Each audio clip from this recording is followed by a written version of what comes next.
वो लड़का एक हिंदी मीडियम सरकारी स्कूल से पढ़ा और पढ़ाई में काफ़ी अच्छा भी था, पर जब उसने कॉलेज में एडमिशन लिया तो उसका सामना हुआ हार्डकोर इंग्लिश मीडियम से। उसे चीज़ें समझ में आनी बिल्कुल बंद हो गई। वो समझ ही नहीं पाता था कि प्रोफेसर्स पढ़ा कह रहे हैं।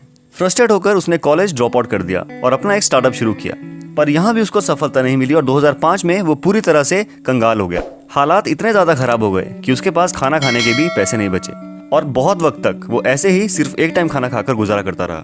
पर अपनी कुछ कर गुजरने की चाह और हार ना मानने वाले एटीट्यूड ने उसे एक दिन वहां पहुंचाया जहां शायद खुद उसने भी पहुंचने का सोचा नहीं होगा। दोस्तों, ये कहानी है पेटीएम के फाउंडर मिस्टर विजय शंकर शर्मा की। एक लड़का और था जो एक दलित परिवार में पैदा हुआ और बात उस वक्त की है जब लोग दलितों से जानवरों जैसा सलूक किया करते थे।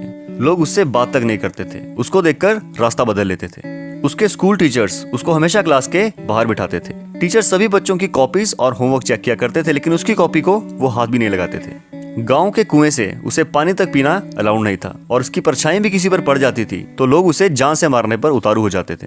इतनी मुश्किल जिंदगी जीने के बाद भी वो कभी हार नहीं माना और अपने आप को इस काबिल बनाया कि आगे चलकर उसी दलित बच्चे ने देश का यानी भारत देश का संविधान लिखा। दोस्तों, ये कहानी है डॉक्टर भीमराव अंबेडकर की। एक लड़की थी जिसका जन्म एक कुंवारी माँ के घर पर हुआ और जब वो पैदा हुई तो उसकी माँ भी एक नाबालिग थी, यानी सिर्फ 17 साल की थी। उसकी माँ उसे पालने में सक्षम नहीं थी तो उसने बच्ची को अपनी नानी के घर छोड़ दिया, पर वहाँ उसके रिश्तेदारों ने ही उसका रेप किया और एक बार नहीं बल्कि सैकड़ों बार किया। बड़ी मुश्किलों भरी लाइफ जीते हुए वो बड़ी हुई और जर्नलिज्म को एज अ प्रोफेशन चुना। पढ़ाई पूरी करके एक मीडिया हाउस के साथ जुड़ी, पर कुछ ही वक्त में उसे ये बोलकर निकाल दिया गया कि तुम में एक न्यूज एंकर बनने जैसी कोई भी क्वालिटी नहीं।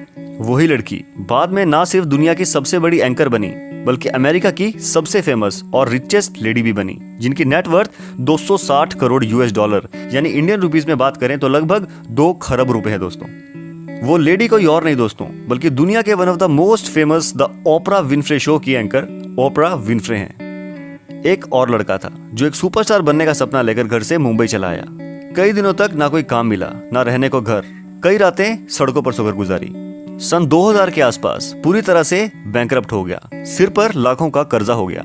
लेनदार घर पर आकर गंदी गंदी गालियां निकालते थे, जान से मारने की धमकी देते थे, पर वो लड़का पीछे नहीं हटा, अपने लक्ष्य के पीछे लगा रहा और आज वो दिन है कि वही आदमी देश का सबसे बड़ा सुपरस्टार है और पूरी दुनिया इनकी फैन है। और आज उसी आदमी की नेटवर्थ 400 मिलियन यूएस डॉलर यानी 3000 करोड़ रुपए के आसपास है। दोस्तों, ये कहानी किसी और की नहीं बल्कि बॉलीवुड के big B mister Amitabh Bachchan की है। दोस्तों, हालात कैसे भी हों पर आपकी हिम्मत के सामने किसी भी तरह के हालात की कोई भी औकात नहीं।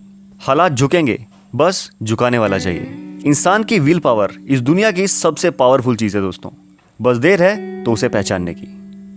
वीडियो ने थोड़ा भी मोटिवेट किया हो दोस्तों तो प्लीज़ लाइक कीजिएगा, चैनल को सब्सक्राइब करके हमारा हौसला बढ़ाइएगा। जल्दी मिलेंगे एक और अच्छे वीडियो के साथ, तब तक के लिए शब्बा खैर।